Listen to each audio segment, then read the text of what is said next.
Hi, my name is Gail Lawler, and my company is Energy Matters, and I've been in the housing industry for well over 35 years, closing on 40, I think. And I've had the pleasure of doing a lot of different jobs, but the last 10 years, I've been working up on the James Bay coast on the west side in Ontario with Attawapiskat, Kashechewan, and Fort Albany on their Conservation on the Coast program.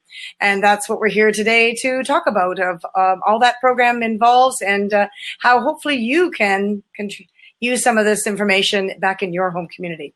So Chris, let's start with the slides. Thanks, Chris.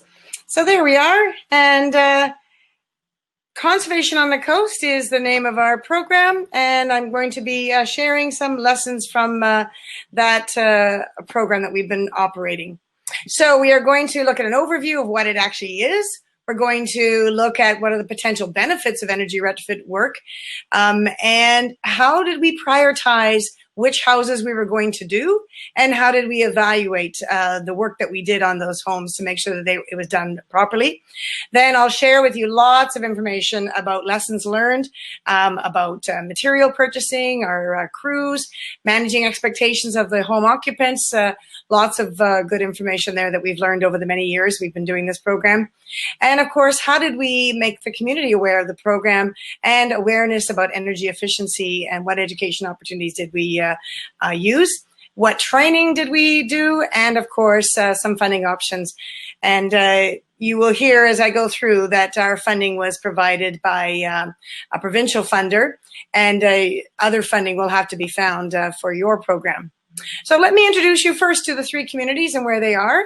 So at the northeast corner of Ontario, we have James Bay coming down into that part of Ontario, and we have Attawapiskat, Kashechewan, and Fort Albany, just north of Moosonee. And they are remote First Nations communities. They are fly-in, but they do have a winter road in January, February, and March. Now, these three communities are in a unique situation, and so that's why I said the funding opportunity that they had is not replicable to most other communities. But what they did is that in the 80s, they recognized that they didn't have enough power with their diesel, which is a common situation for other communities that are remote. And they looked at, should we do renewable energy or should we build our own transmission line? And against all odds, against everyone's advice and minimal financial support, they succeeded in building the first transmission line in Muskeg. It took many years to do, but they were successful. And with that construction of the transmission line, they formed their own transmission company, Five Nations Energy Inc., and they were all able to form their own local distribution company, their own electric utility, so to speak. And because they are connected to the transmission line, and they are now connected to the grid of Ontario. And that all happened in the early 2000s. And now you can imagine they went from pretty much very limited energy use, and they couldn't use baseboard heaters very much, to unlimited power. And of course, energy bills started to soar in the community. And that is how I got involved with the communities. Now, Conservation on the Coast is a program that was formed of these three communities because they are forced to not forced, actually, that's a very strong word, but they were mandated to deliver conservation and demand management programs to their customers from the Ontario government. And because of that, they got funding to do home energy retrofit work and small business lighting. And that is phenomenal that they had the foresight so long ago to create those power corporations. So when we determined that they had this funding, just like every other electric utility in Canada, in Ontario, in 2013, the three communities joined together, the three power corporations, that's what the PC stands for, and with Five Nations Energy, and we created the Conservation Demand Management Plan, and they chose one name, Conservation on the Coast. Oh, I lost the slides here. Sorry. I hit the wrong button there. There we go. So one of the first things that we did is that we created a vision statement and a mission statement to make sure that everybody was together in what our purposes were. So while honoring traditional lifestyle, we commit to creating a sustainable and energy efficient future for our next generations. This is a common thing that we do as well in community energy plans, creating vision and mission statements, and these were, of course, used in our community energy plans as well. It's important to get feedback from the community members and from chief and council to make sure that everyone understands what the purpose is. And our mission statement is that we wanted to make sure we did education and awareness on energy conservation, to have collaborative energy efficient programs. And the collaboration, of course, was between the three communities, resulting in safe, healthy, affordable homes and buildings. And you'll notice the word safe and healthy comes first and foremost there, and I'll explain that later. So what are our pillars of success? Well, from an energy efficiency perspective, we were very successful in reducing energy bills. We extended the life of the homes, which is the durability of the structure. We made sure that there was no, when we make the house more airtight, we stop moisture from being able to go from inside the house or from outside the house and travel through the walls and potentially cause water damage and mold. We built capacity in the communities by training and hiring all local workers and did lots of extensive training with them. And the employment opportunities that equated to is around $150,000 per year per community. So that's quite significant, and that this program has been running since 2013. On the other side of the coin, we have the occupant health. And as I mentioned, health and safety are actually foremost on our minds. Energy efficiency, of course, is important, but if we don't make sure that the house is going to be healthy and safe to live in, carbon monoxide issues, mold issues, we want to make sure all of those are addressed, and we do through this program. And of course, when you can afford your hydro bill, when you can live in a more comfortable home, you reduce the stress of living in the home and the amount of health problems. We can control asthma that might be aggravated by mold, all those types of things. So at this point, let's move on to the program deliverables and look at the details there. So at this point, I would like to ask Chris if you would put up our first poll question, which is asking, how many people are considering? It's not the challenges, it's the one who is actually considering a home energy retrofit program right now in your community, just to get a feel for that. Are you in the midst of planning a home energy retrofit program for your community? Yes, not at this time, planning too soon. You would just take a second to answer that. I think most people want to do a retrofit program. And I know that from working with other communities outside of conservation on the coast, the key issue is and problem is the lack of funding. That's the hardest part, is where do you get the funding? So I'm going to put my glasses on to read this. I think we've got a stable screen here. So we have 23% who are in the midst of planning it. Excellent. So about a quarter of us, not at this time, 47%, and planning too soon, 29, almost 30%. So that's great. Thank you, Chris. So COTC deliverables is that we were able to put on 2 of the many programs that the Ontario government was offering through the electric utilities. So we chose 2. One is the Home Assistance Plan, HAP, and the other is the Small Business Lighting Program. And so the Home Assistance Program is the one that we do predominantly. We did the Small Business Lighting over just a couple of years, where we exchanged lighting, and I'll come back to some of the details in each of those. So our Home Assistance Program, we had a cap of around $15,500 to do basic, extended, and weatherization measures. And I'll explain what those measures are shortly. So basically, we were able to install a bunch of energy efficiency equipment and also do a lot of draft proofing and do a lot of insulation addition to the homes. That included our material and our labor. So people ask all the time, how much money do you need to spend to actually make a significant difference? And we were quite impressed with that $15,500, how much work we could get done. That did not include, however, the cost to ship the materials to the community. And that is a significant cost if you are a remote community. So that is over and above the $15,500. And we negotiated extra funds to ship it in. But it does include the $1,500 for health and safety measures, which I'll explain shortly as well. And it includes $400 to do the pre-blower door test and the follow-up blower door test. So administratively, There's a lot of different elements and working parts. And in fact, in the last year, we have had some of our administrative processes change. And I won't belabor you with that. Here's the basics of what it is. The IESO is the Independent Electricity System Operator for the province of Ontario, and they are the ones who are implementing and running the utility programs. And so they are part of that. My apologies, I've got a screen coming up on my screen here. And Five Nations Energy, I'm not sure what's going on there, was in charge of all our financial policies and our admin, and the local distribution companies did the administration and all the personnel policies.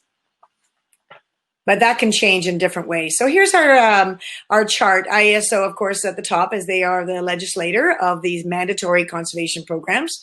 And the LDCs, the power corporations, they gave us direction. The WG stands for a working group. So we had the general manager and a board member from each LDC on the working group.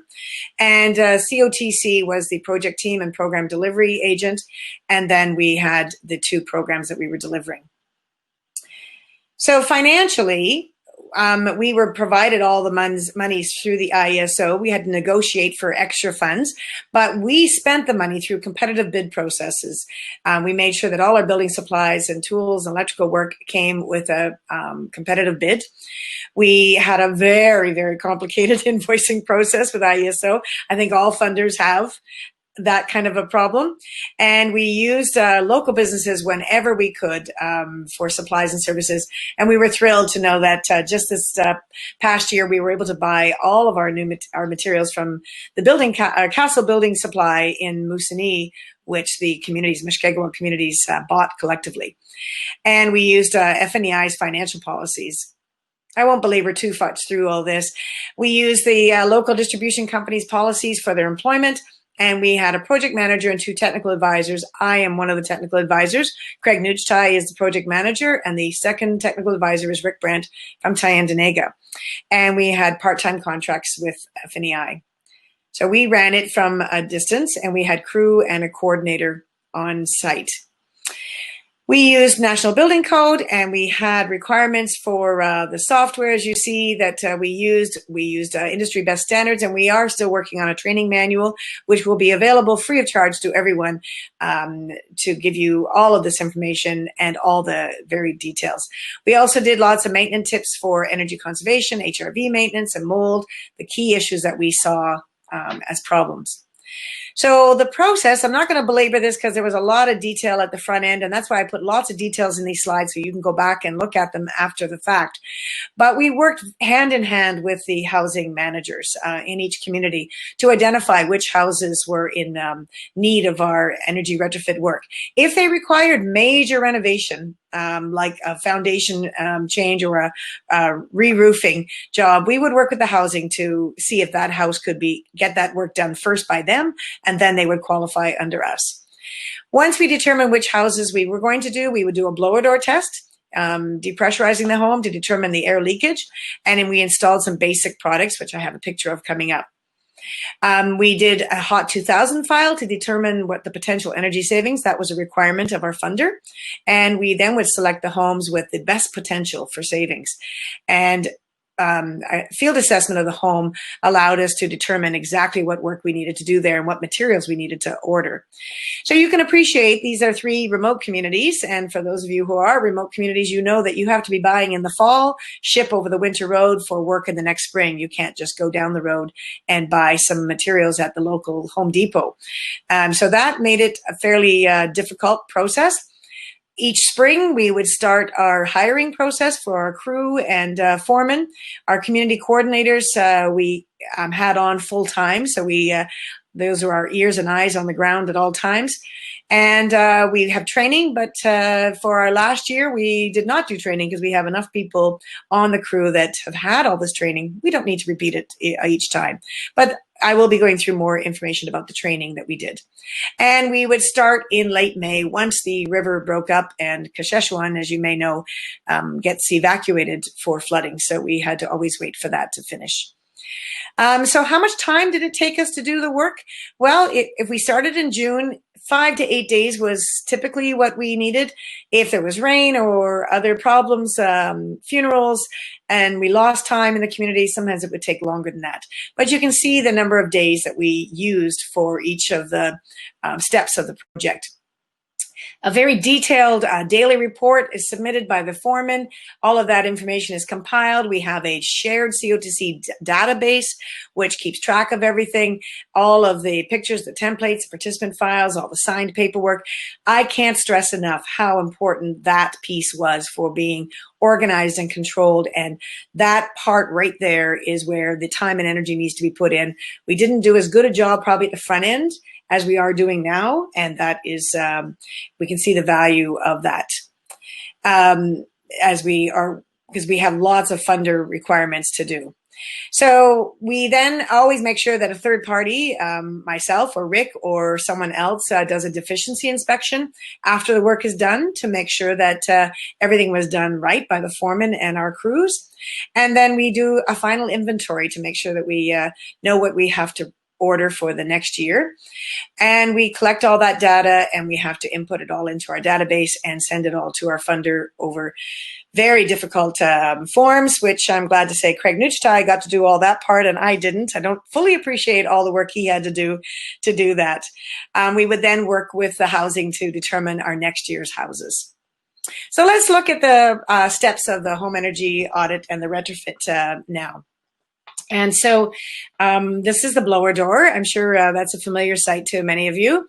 It took us a year to do blower door tests on all the oldest homes as identified by the housing manager. And while we were there, we installed a number of energy efficiency products in the homes. And there's just some of the pictures of some of the things that we install, which is pretty basic for many programs as well. Here's one of the key questions that everyone says is, how did you select the homes? How did you make sure it was fair? Well, we had key criteria and we stuck to that criteria very solidly to make sure that there was no indication of favoritism of any sort. It didn't matter who lived in the house. If they had a high blower door number, which indicated a very leaky home, they floated to the top of the list.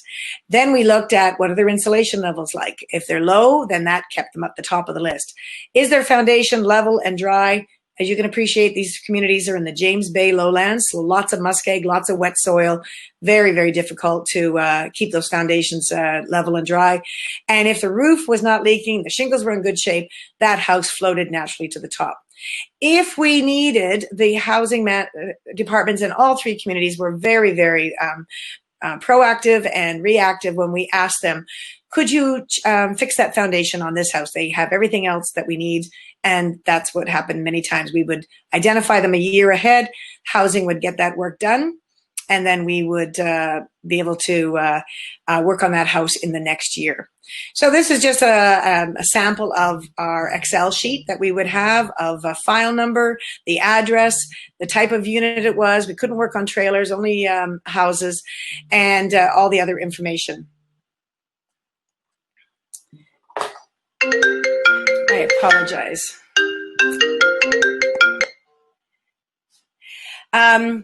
So I'm going to just let you see that sample when you later.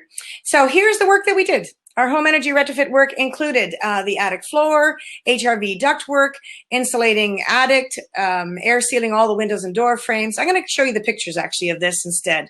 That's always easier and more fun. So there's the removal of old siding. Sometimes it was vertical siding. Sometimes it was 4x8 sheets. And we tried to take it off carefully so we could reuse it. And if not, the First Nation always bought new siding for us because, ironically, our program money did not allow us to buy siding until this coming year, actually. We were not surprised to find lots of wet and damaged wood behind that removal of siding. And we would then replace all of that wood and clean it all up and make sure that it was safe and sound. The air barrier was installed and taped. And we added a 7.5 foam insulation over all of the, I'm going to turn my phone off here. My apologies. I thought it was turned off. And we taped all the seams of the insulation. We put an air barrier first, taped all their seams, and taped all the seams of the foam. We meticulously air sealed all of the window and door frames. If we couldn't do it from the outside, we did go inside.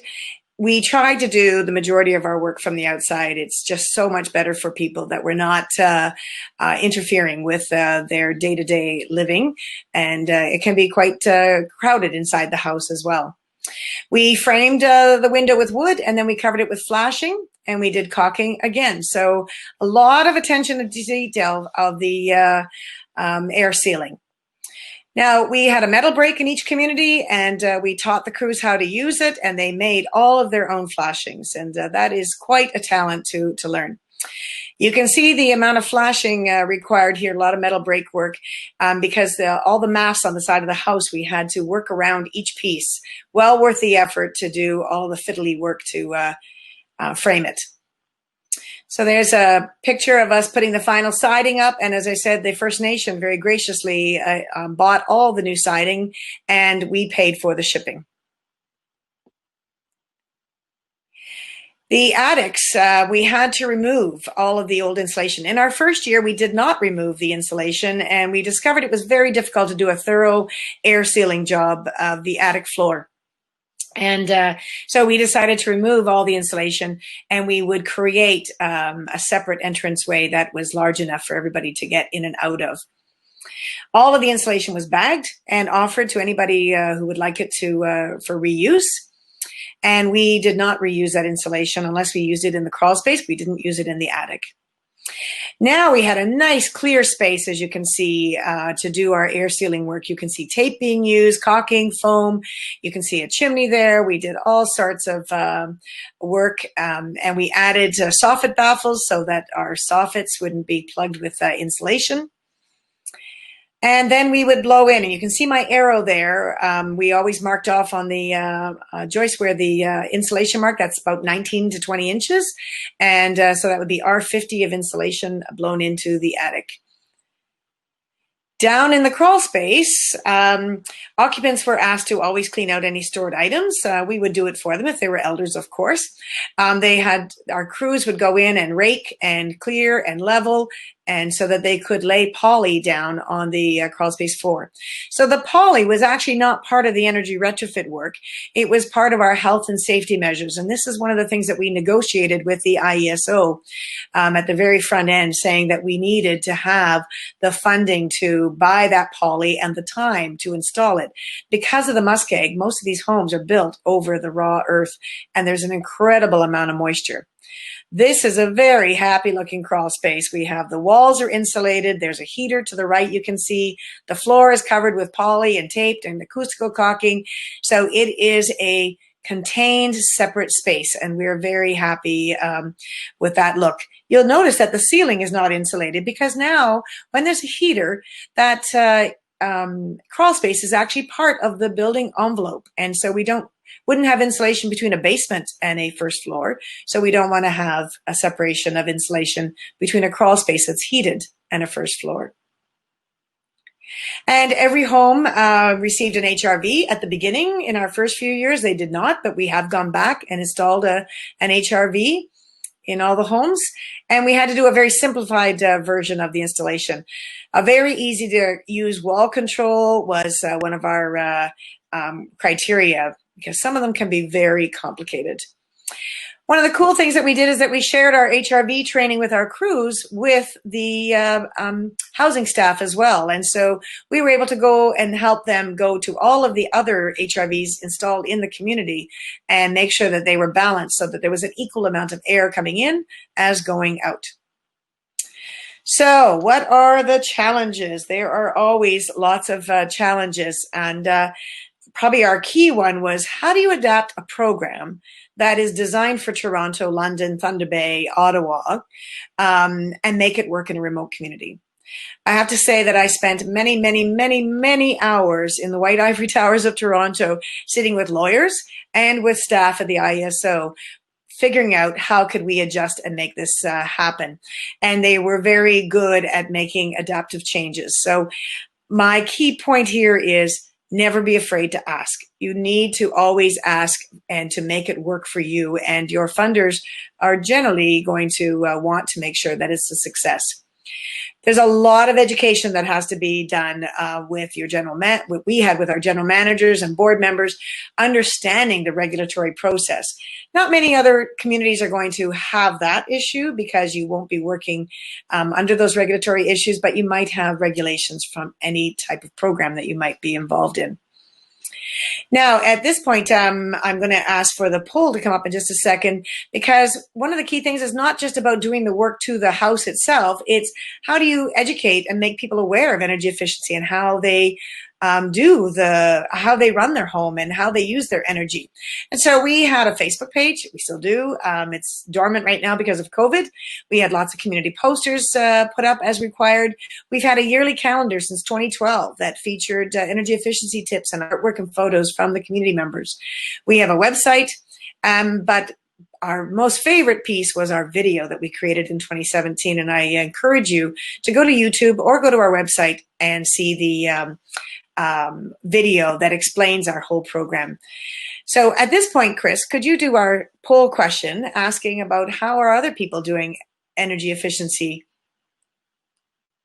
That's the other one. Sorry, the next question on energy efficiency. How do we engage people? So how is energy efficiency education being promoted in your community? Because it's, as I said, it's not always about doing the hard labor and the work on the homes.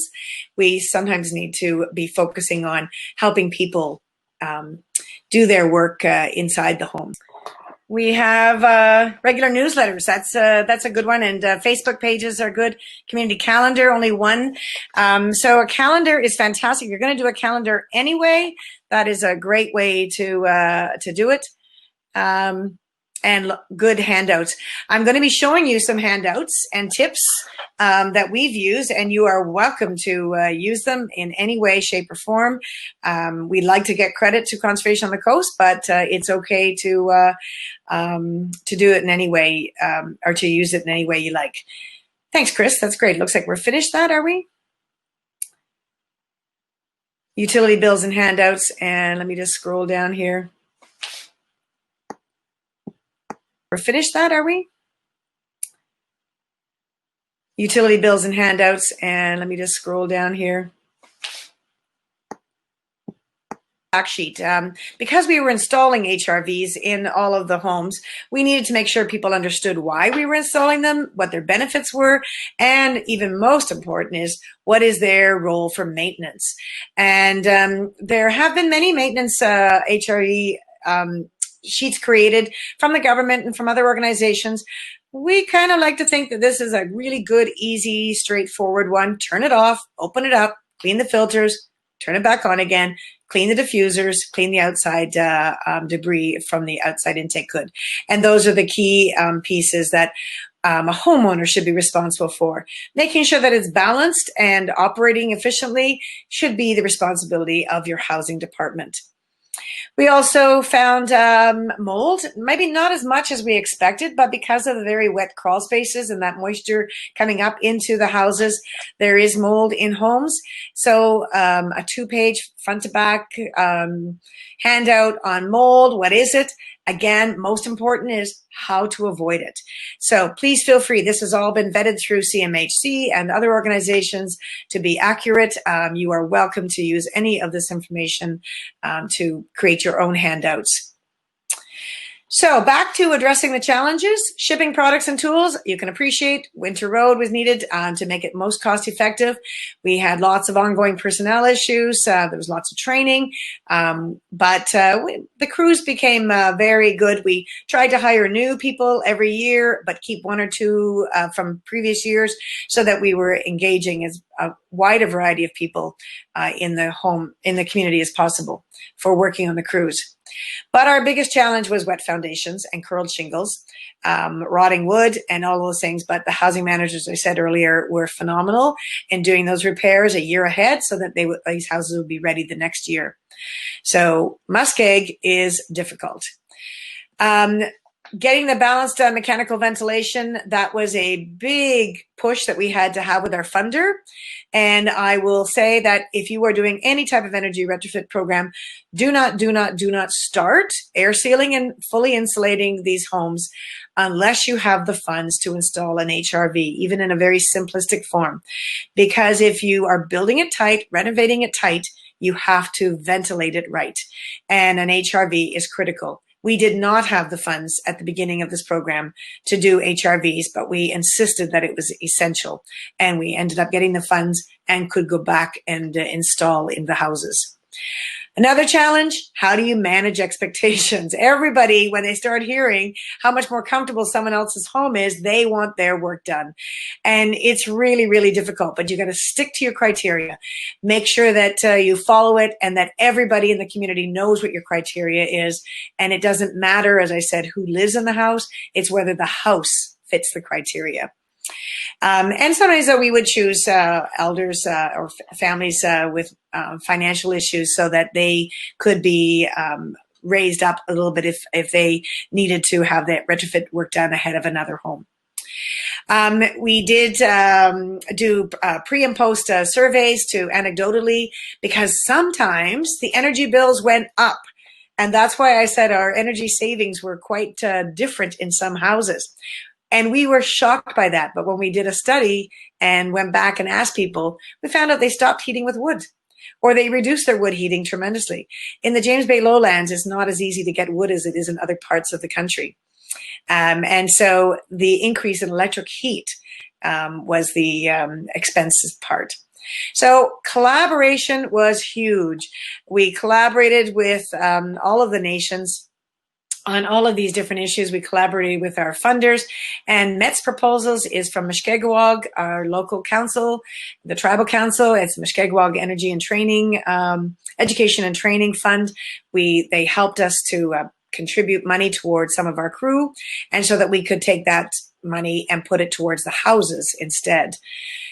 We collaborated with community members. We encouraged sweat equity, and to save our time doing the retrofit work, we asked people and they complied. So don't be afraid to ask people to contribute towards this work, because the time that we could save by not cleaning out a crawl space was time that we could use on the homes, or money we could put into other materials for other houses to get done. And so that's always important to find those savings. We had showcase projects. If we found that a homeowner was willing to contribute significantly towards their house, they may have bought the siding themselves. They may have bought some new windows. They may have done, this is a house in Saskatchewan where the family was doing the renovation. So this house met all our criteria, but it was a little lower down on the list. We raised it right to the top of the list because the homeowner was willing to contribute towards the work. And so we did this many times through each of the communities, helping people who were willing to help themselves. And that was a very positive project. And of course, the First Nations, they were phenomenal in assisting us with work. Hit the wrong buttons. I'm in the wrong direction there. Sorry. We also had a collaborative program with our community energy plan work. I happen to be the project manager for the community energy plans. So we worked together on the COTC and the energy plan process. Five Nations Energy was a very important partner in all of this, and that they helped us with all of the data and electricity usage. And we also used them for all the finances. In the past year, with a change in government, we had to change up this process, but virtually it's about the same. You'll have to find your own ways of doing all of that.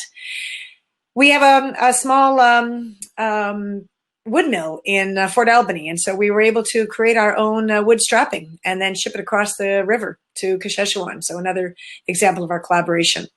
We also had collaboration with agencies. The Mennonite Central Committee, just by chance, by talking to somebody, talk to everybody, find out, they said, hey, we have retired licensed electricians who are willing to go places and do work. So we were able to save a lot of money by using volunteer electricians. We also were able to do a whole energy management training program for all the health facilities on the James Bay coast in collaboration with the Canadian Coalition for Green Healthcare. They are a wonderful organization if you are looking for help from the hospitals and areas and health centers. These are some of the folks. Terry Young, of course, in the purple shirt, is the chairperson or the vice president, I guess, in ISO for conservation. And they came up in 2016 and then again in 2019 to hear and see our challenges. And it was because of that first visit in 2016 that they agreed that a video was the best way to share our story and to capture what we did so that we could share it with you. And financial constraints are always an issue. So we shared costs. The First Nation couldn't do some of the training. So if we had a trainer coming in, we would invite the housing department staff to come and join the HRV training. They joined health and safety training. We shared wherever we could because we gave, they took, they gave, we took. So it was a very good relationship. But one of our biggest ones, as I said earlier, was the government agencies don't understand the remote factor, but I think they're getting a better idea of it. But you have to ask, you have to share, you have to talk, show them pictures. So this is a great diagram graphic that shows that collaboration is the key. We need to all be working together. We all have the same goal. And so it's the promoting local housing strategies and authorities, our local power corporation. It may not be one that you own as a community member or as a community, but it could be Hydro One, and your energy plan, and of course, all of the government agencies that have programming and funding all have to work together to create safe, healthy, comfortable, durable, and efficient homes. And so I love this slide because it really is a succinct picture of everything that is needed to be done. And at this time, Chris, I'd like to ask you to do the last poll to see what other people's challenges are.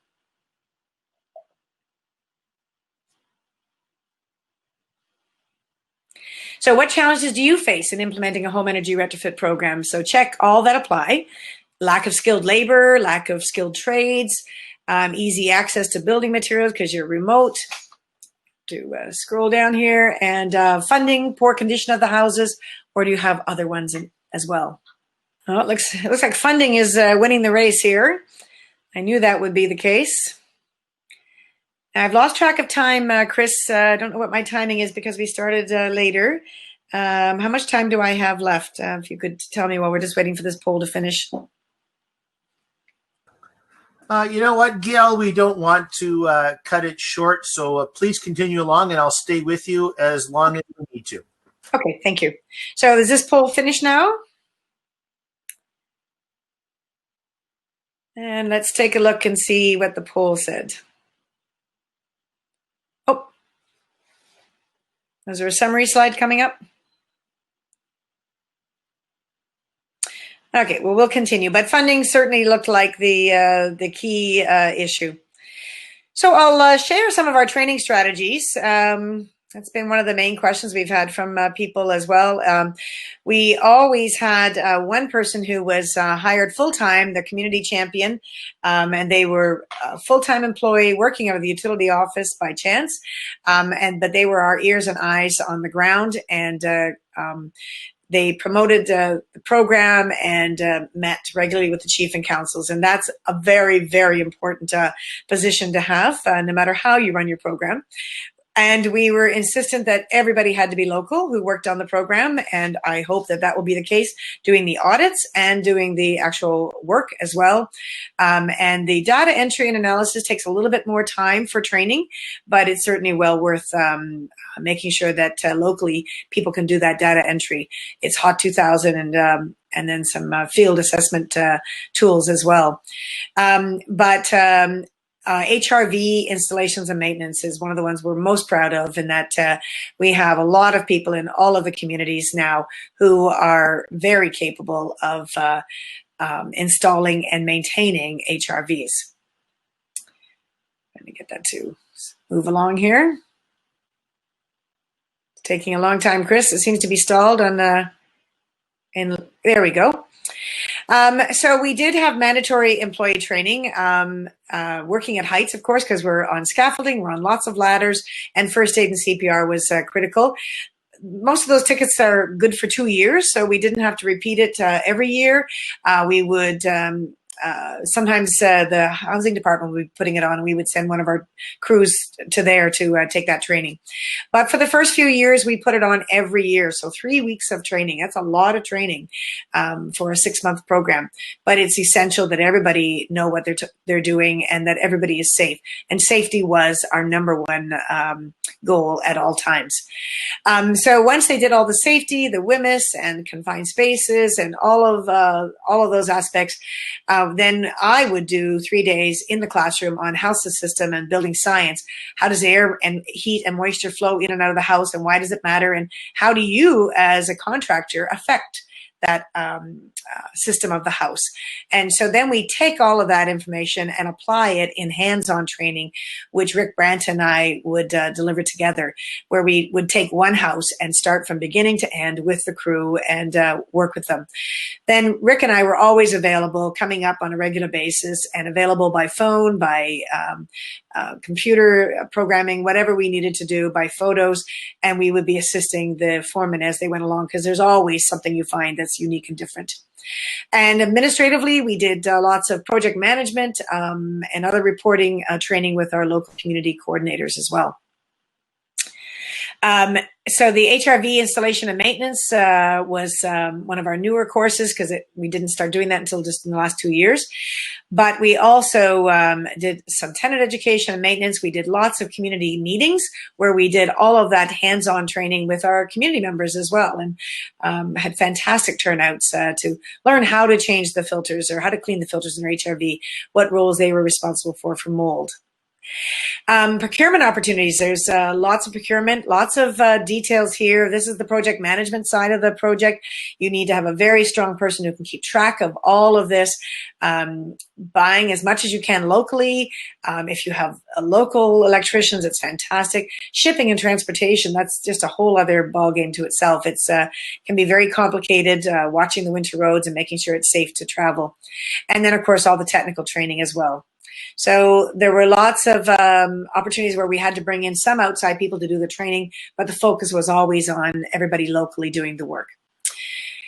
So we, as I said, most of our funding was from the IESO to do all of the work itself. We got labor paid for by Mushkegowuk Education and Training Fund, which was fantastic. They helped to pay for some of the other training. We also had CMHC. Didn't put them on there. I apologize. They provided some funding as well for training. The Native Women's Association of Canada sponsored some of the women in our crews as well, and they were a phenomenal source. So funding opportunities for you, you have to be looking, if you're from different provinces, there are different provincial and utility conservation programs that you can look into. Hopefully, we keep hearing that the federal government's going to have an energy retrofit program. Maybe we'll see that in the next year. I hope so.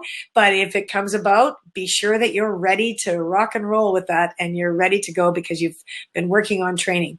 I do know that some of the Section 95 money can be associated with energy retrofit work on existing houses. Sometimes RAP funds can be used. And I know that CMHC has been on these webinars already talking about their funding. Talk to your CMHC rep. If I have to emphasize that over and over again, they can be a phenomenal source of ideas and funding. But also, some of the funding can come from within the community as well.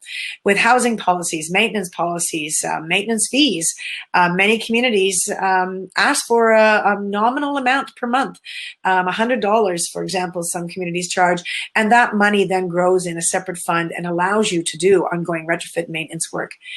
I think it's pretty obvious that we know how to build well, we can retrofit, but our maintenance is where the lacking is happening, and we need to maintain homes so that we don't have to replace them prematurely. A home should last, according to National Building Code, up to 50 years and still be healthy and safe and durable structure.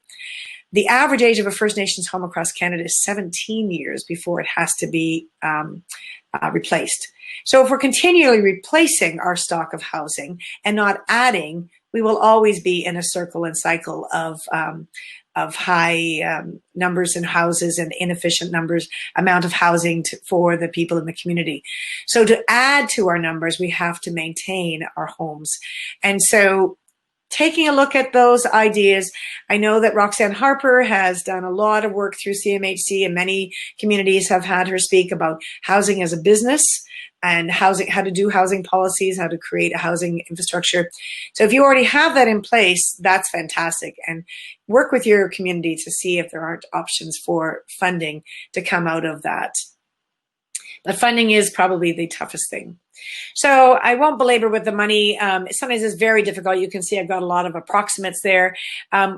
There's a lot of community impact. There's a lot of money going back into the community from any project, and that you're paying for people to do labor, and you're not paying for outsiders to come in and do the work, and that is so critical. And working with your housing department. So this is my last slide. I wanted to put together some questions that I hope that you can use for those who are in that process of, can we do an energy retrofit program? How would we fund it? Do we have enough skills? Do we have enough? How would the training work? Whatever those might be. So I've laid out some questions that I hope will be a way to start your conversation in your community to see how this work can be done. Because it's so critical that everyone live in a safe, healthy, comfortable home. The band wants it to be durable, or the homeowner wants it to be durable so that it lasts a minimum of 50 years or more. And if you take care of all of those things, the safety, the health, the comfort, and the durability, you'll automatically end up with an energy efficient house. We don't start with energy efficiency. We start looking at all the other elements, and then the energy efficiency is a natural outcome. If we only look at energy efficiency work, we will end up with a house that is not safe and not healthy and may not be comfortable. So thus our reason for a balanced, controllable mechanical ventilation system installed and part of every energy retrofit work. So you can't go halfway on this project. So lots of discussion required. I hope these questions are useful. I would love to welcome some questions now from the audience, and some people I understand can come on live and we can have a little discussion. And as I said earlier, very happy to share and talk to you after the fact as well. And the very final slide actually has my contact information and contact information for Craig Nuchtai and Rick Brent. And both of them are sorry that they can't be on the call today to answer any questions. So if I can't answer, I will make sure that they do. And I understand all the questions and answers will go on the website, and you can, we will get back to you on anything. So Chris, do we have any questions? Hi, Gail. We do have some questions coming in. Right now we have... Terry Lynn. I just see Terry Lynn Beaver Eye from Black Lake First Nation asking a question. I've had the pleasure of working with Terry Lynn and her community a couple of times, and yes, I look forward to seeing you again too, Terry Lynn. John Jezza asked the question about how the youth were involved, and our crews were quite young, and so many of them were 17, 18, 19 years of age and into their early 20s, and so our youth were involved that way, and we encouraged young people, and we encouraged women to apply for our crews, and so it was an important part. And Jackie Hukama, I will come back and reach out to you separately. Okay, I appreciate your comment. Your lunch. Gail, we have a new question here asking, do you consider measures over and above the National Building Code? Well, I would say we were working towards the National Building Code. I would say that National Building Code is very good. We often think that building codes are not very strong, but we use the National Building Code as our basis. The amount of air sealing and air leakage control that we did would be above the National Building Code and more in line with an Energy Star approach, net zero energy approach. And so we were doing extensive air leakage control, which the building code isn't as strong on. It certainly wants a continuous air barrier, but we went above and beyond there. The R values in the walls, we added R7.5 to an R20 wall. Sometimes there were R12 walls, but we could only add another R7.5. So I would say we were probably close to National Building Code, but it was our effort to make it better, and installing always a HRV unless somebody didn't want one, was our criteria, is that the HRV had to be installed, or an HRV had to be part of our package, and mechanical ventilation does not have to be an HRV in the National Building Code. It can be other systems. So we went above and beyond there. Gail, we have another question. Thank you for that answer. Some people would like to know, how did you choose staff and what background did you require for the different positions? We posted in whatever was appropriate for each community, and usually it was something on the band office bulletin board. We posted through our Facebook page. We put up other posters around the community and stores and things like that. And we wanted to have certainly some people who had skills from past jobs, and we had a rating system that we would use. The community coordinator, myself, Rick Brent, and Craig Nuchtai, the four of us would rate. And if the coordinator had a personal relationship with one of the staff that was applying, they would be excused, and somebody else from the community, from the utility usually, would be brought in, so that we had four people evaluating their resume. And but we didn't always choose just because they had strong construction skills. We wanted to be introducing people to the trade as well. So we would do a mix of people. We wanted a mix of skills in the. And so that's how we did it. The foreman was pretty important to have somebody with foreman experience, because the foreman makes or breaks the whole project. And if you go beyond the amount of time per house, the funder doesn't like that very much. And we don't get to complete 10 houses in each community. And in some cases, we haven't completed 10 houses in each community. So the foreman's position was a very specific one. And we did an interview by phone as well with the foreman. Thank you for that, Gail. We have another question. One of the questions asks is if the homes that were retrofitted, were they band-owned homes? Yes, in these communities, pretty much everybody's home is band-owned. There are a few exceptions to that, but and that's one of the reasons why we said we don't care who lives in the home, because it could be the chief living in a home that is very leaky and lacking in insulation, but next year, somebody else could be living in that home. So we focused on the house itself, not who the occupants were. And we went by the criteria. So yes, they were all band-owned homes. So there's certainly a desire by the band to make sure that those homes were maintained so that they lasted longer. And our work certainly contributed towards that durability aspect. Thank you, Gail. Obviously your program and the activities you've undertaken are quite wide-ranging. Some people would like to know, what were your toughest challenges to overcome throughout your projects? I think the remote factor of getting materials there on time through the winter road, sometimes worried about whether winter road was going to be, how long it was going to last, and whether we'd get the materials up the winter road by truck, having to fly things in and the costs involved in that, because those costs then would eat into other costs that we wanted to spend elsewhere. But I would say the remote factor was probably the greatest challenge, but also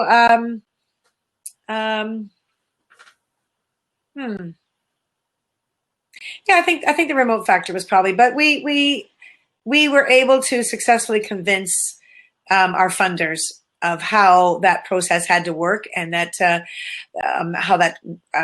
how we needed to have the money moved ahead, and so that we could buy the materials almost a year in advance for the following year. Very, very different from other areas.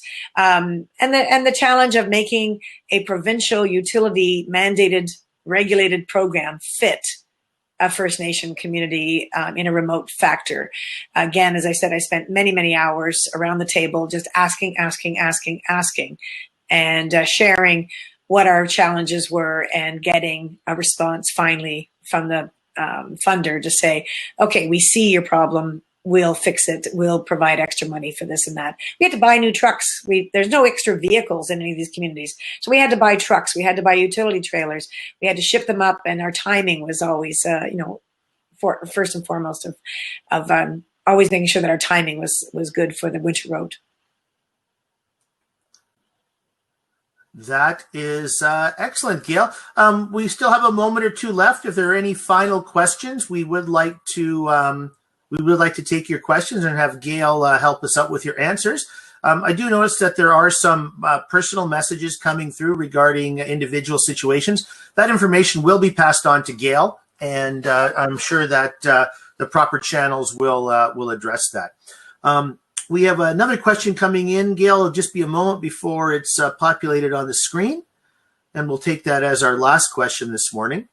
While we're waiting for that question to come in, just like to remind everyone that these webinars are taking place with the First Nations housing community, and they are taking place each week. If you'd like to learn more about the webinars or register for webinars, could you please visit firstnationshousingcommunity.com for more information. You could also visit the Facebook page at facebook.com/FNHC COM, C-O-M-M, and the Facebook page will put together a lot of information for you. Again, we do encourage you to register as far in advance as you possibly can for the upcoming webinars. There's many great topics that will be there for you to enjoy. You can subscribe online to the news and updates, and that way you'll get stuff sent in directly to your inbox. We have some people that are asking about the link for the video. I can let you know that all the videos from the First Nations Housing Community webinar series are posted on their website, and you can visit there to catch up on webinars that you did not have an opportunity to see, or if you'd like to review the materials for one that you participated in. Thank you very much, everyone. We're going to let Gail say her goodbyes, and we'll see you again next week. I see Shirley, I read that she said, can we send the link for the video? I don't know if she's speaking about the Conservation on the Coast video, but if you go to YouTube and just type in Conservation on the Coast, you can watch it in Cree or in English. You can go to Conservation on the Coast website, which has not been updated very well of late. I apologize for that.